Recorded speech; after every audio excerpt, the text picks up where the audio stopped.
in the 2010 Constitution. Our Constitution, as we stand here, is under serious threat.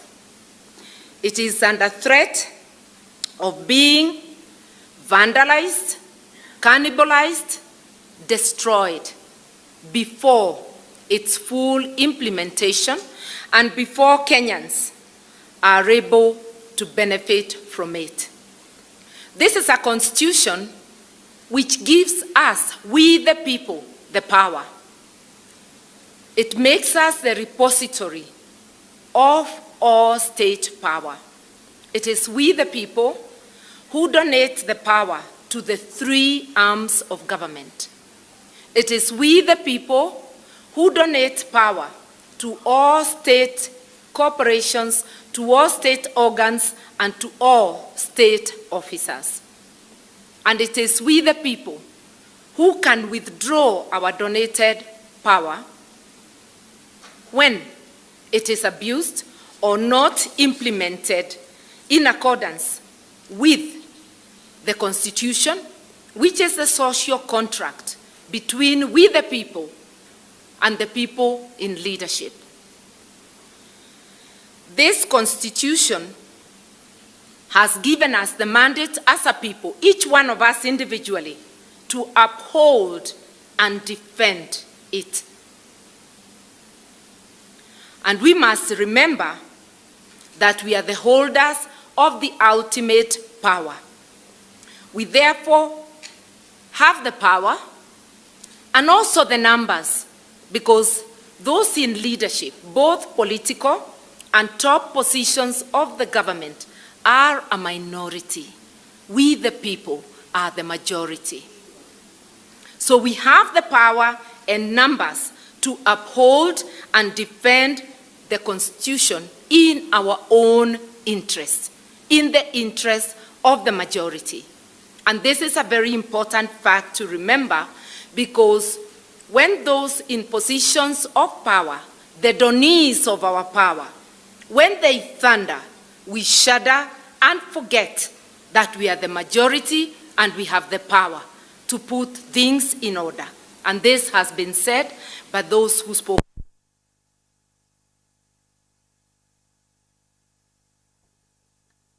Destroyed systematically through blatant failure to implement, erosion of the spirit of key provisions of the Constitution, as well as total disregard and contempt, even where the courts have provided clarity and direction. I need not go to examples, you know. The problem is not the Constitution. The problem is lack of implementation and a lack of constitutionalism among those charged with the responsibility of implementing it. Kenyans must reject BBI proposals in total because they represent the intentional misdiagnosis of what our problems are. Lack of and deliberate withholding of information concerning BBI constitutional amendments is one of the things that we are facing today. Clearly, they do not want us to understand. They do not want a majority to know. They want to stand like preachers in a pulpit, telling us what it contains. The preachers are better because they always tell us to refer to the good book, but BBI is not available. The current bill is actually not available online. I've been searching, I've not been able to get it. It's a preserve of a select few. So we do not know what poison it has been laced with. I actually compare BBI to a glass of milk with honey, but also with a good pinch of very potent poison. It will still kill you. It may taste good, but it will kill you. So we are saying the Constitution gives us the power to participate in all matters that concern us, especially on legislation. We need full information, not partial information. How on earth can we be asked to support something we do not know? It's a blindfold. What is it that we are supporting? Is it enough for leaders to tell us that it is good? I am not talking of only those of us in this room or those who are like us. I am talking about every Kenyan from all walks of life. These proposals must be available. That they have not been availed is a confirmation. They have nothing for you, only something for the leadership. BBI presents the priorities of politicians, while the Constitution of Kenya has the priorities of Kenyans. And that is why every Kenyan must stand up to uphold and defend the Constitution. Our dreams, our aspirations, which have been put on standstill in the last 8 years. For instance, Article 43, which has been well articulated by Wanjiko on this stage and by those who spoke before me. It is quite clear that every Kenyan must have access to quality health care. Every Kenyan child must have access to quality education. No Kenyan should sleep without shelter merely because they are not in a position to provide themselves shelter. No Kenyan should sleep hungry. Wanjiko should not have to boil stones to pacify the children to sleep. Our commonwealth, which is our taxation, is what should be used to provide social support to the vulnerable. And we acknowledge that some social support is being provided to people above 70, but only to some people. They registered people initially and then ceased to register. Those who have become 70 in the previous 3 years have not been registered. They give money to some orphans, not all orphans. They give money to some of those living with severe disabilities, not to all the vulnerable. Our priorities as Kenyans is to lift each other up, is to ensure that no Kenyan sleeps hungry without shelter, no child is out of school or has to study under trees when other children are under classrooms. Those are the Kenyan priorities, but for the leaders, the priorities are to expand the top leadership. The priorities of Kenyans are already captured in the Constitution. They just need implementation. But the priorities of the leadership are not part of our aspirations.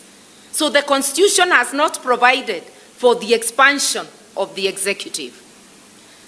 They lied to us. BBI contains what we need. It actually contains what they need.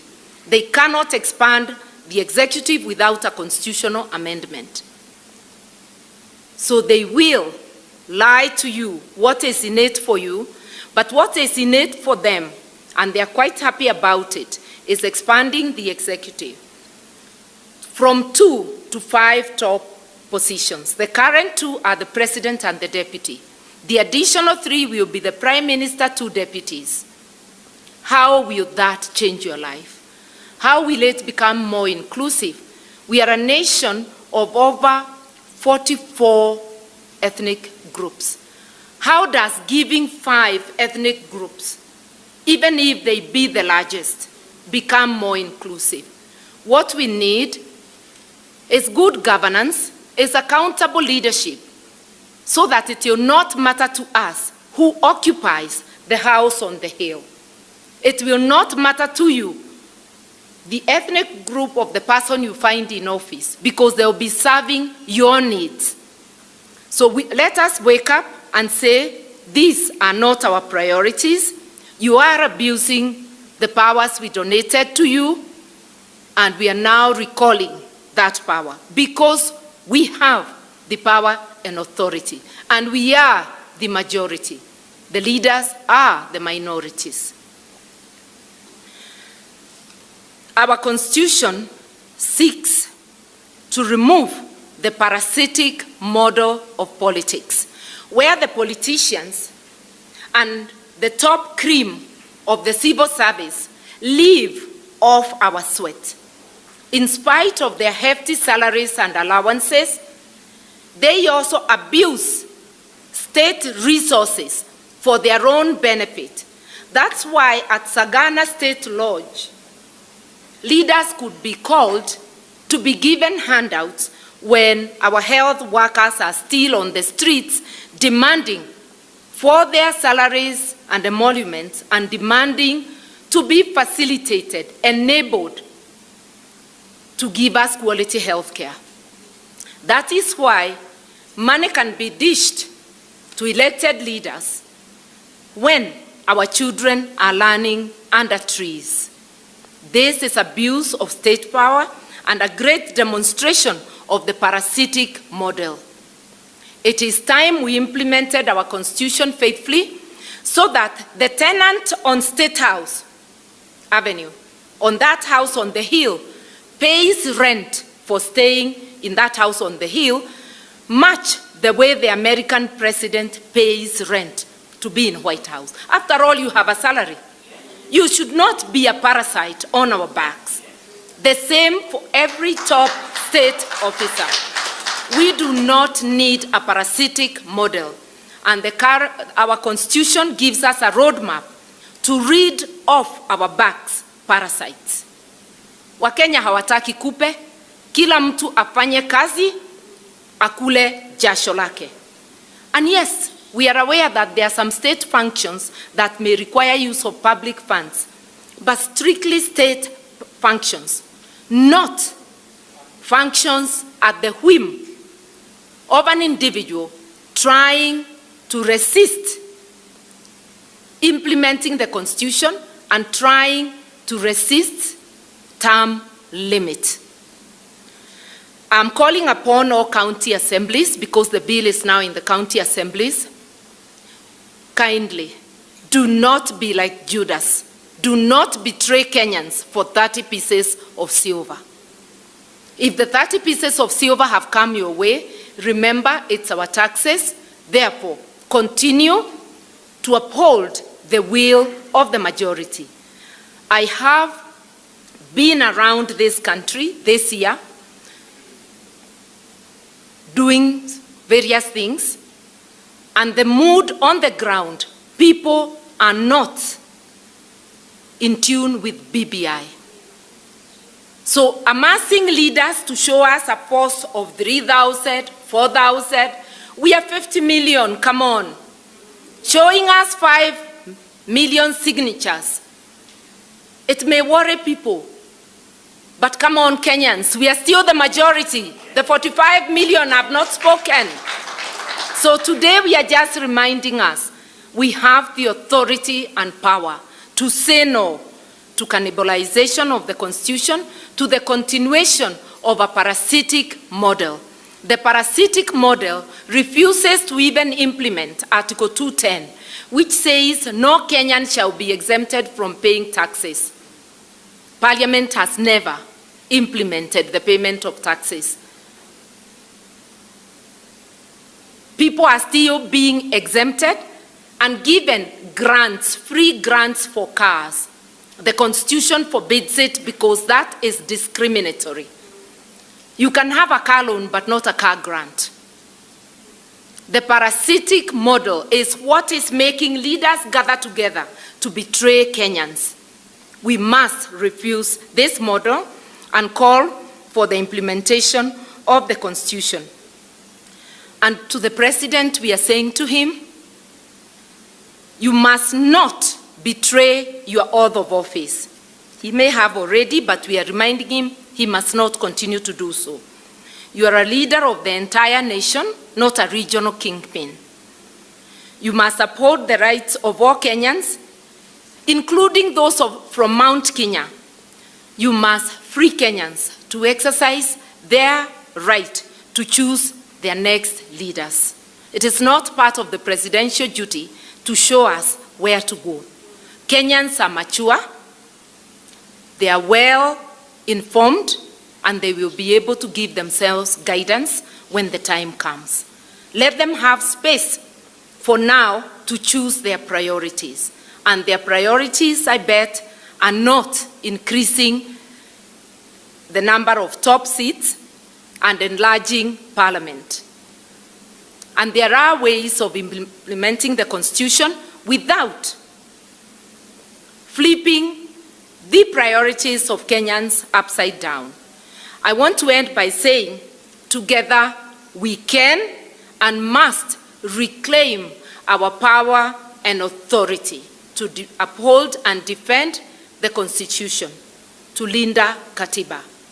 We must reject BBI and the cannibalization of our dreams, collective dreams as Kenyans, embodied in the Constitution. Wakenya tulinde katiba. Asanteni.